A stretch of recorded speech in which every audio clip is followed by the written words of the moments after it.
యోహాను సువార్త 15వ అధ్యాయం. నేను నిజమైన ద్రాక్షావల్లిని, నా తండ్రి వ్యవసాయకుడు.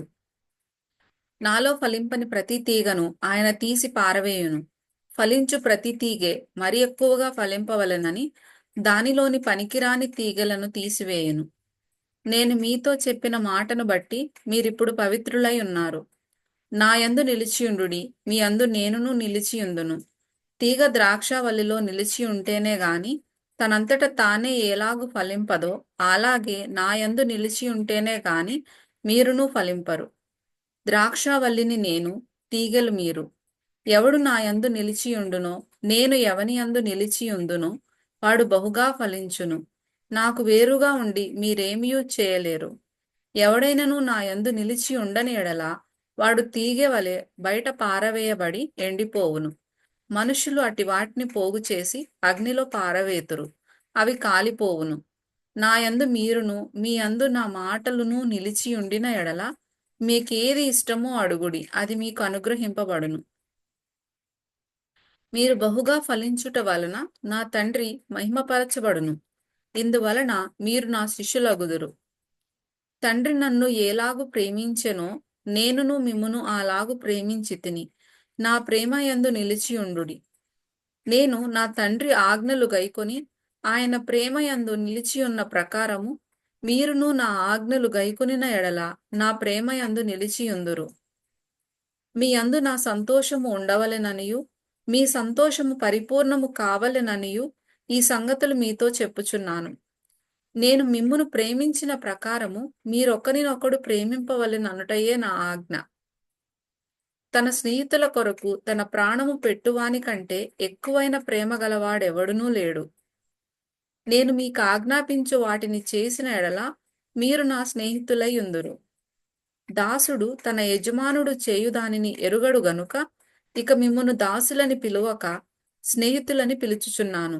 ఎందుకనగా నేను నా తండ్రి వలన వినిన సంగతులన్నిటినీ మీకు తెలియచేసితిని. మీరు నన్ను ఏర్పరచుకొనలేదు. మీరు నా పేరిట తండ్రిని ఏమి అడుగుదురో అది ఆయన మీకు అనుగ్రహించునట్లు మీరు వెళ్లి ఫలించుటకును మీ ఫలము నిలిచియుండుటకును నేను మిమ్మును ఏర్పరచుకొని నియమించితిని. మీరు ఒకరినొకడు ప్రేమింపవలెనని ఈ సంగతులను మీకు ఆజ్ఞాపించుచున్నాను.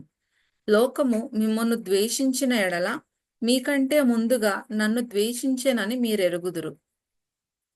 మీరు లోక సంబంధులైన ఎడల లోకము తన వారిని స్నేహించును. అయితే మీరు లోక సంబంధులు కారు, నేను మిమ్మును లోకములో నుండి ఏర్పరచుకొంటిని. అందుచేతనే లోకము మిమ్మును ద్వేషించుచున్నది. దాసుడు తన యజమానుని కంటే గొప్పవాడు కాడని నేను మీతో చెప్పిన మాట జ్ఞాపకము చేసుకొనుడి. లోకులు నన్ను హింసించిన ఎడల మిమ్మును కూడా హింసింతురు. నా మాట గైకొనిన ఎడల మీ మాట కూడా గైకొందురు. అయితే వారు నన్ను పంపిన వానిని ఎరుగరు గనుక నా నామము నిమిత్తము వీటినన్నిటినీ మీకు చేయుదురు. నేను వచ్చి వారికి బోధింపకుండిన ఎడల వారికి పాపము లేకపోవును. ఇప్పుడైతే వారి పాపమునకు మిషలేదు.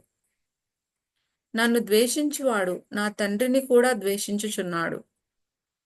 ఎవడునూ చేయని క్రియలు నేను వారి మధ్య చేయకుండిన ఎడల వారికి పాపము లేకపోవును. ఇప్పుడైతే వారు నన్నును నా తండ్రిని చూచి ద్వేషించి ఉన్నారు. అయితే నన్ను నిర్హేతుకముగా ద్వేషించిరి అని వారి ధర్మశాస్త్రంలో రాయబడిన వాక్యము నెరవేరునట్లు ఈలాగు జరిగెను. తండ్రి యొద్ద నుండి మీ యొద్దకు నేను పంపబోవు ఆదరణకర్త అనగా తండ్రి యొద్ద నుండి బయలుదేరు సత్యస్వరూపి అయిన ఆత్మ వచ్చినప్పుడు ఆయన నన్ను గూర్చి సాక్ష్యమిచ్చును.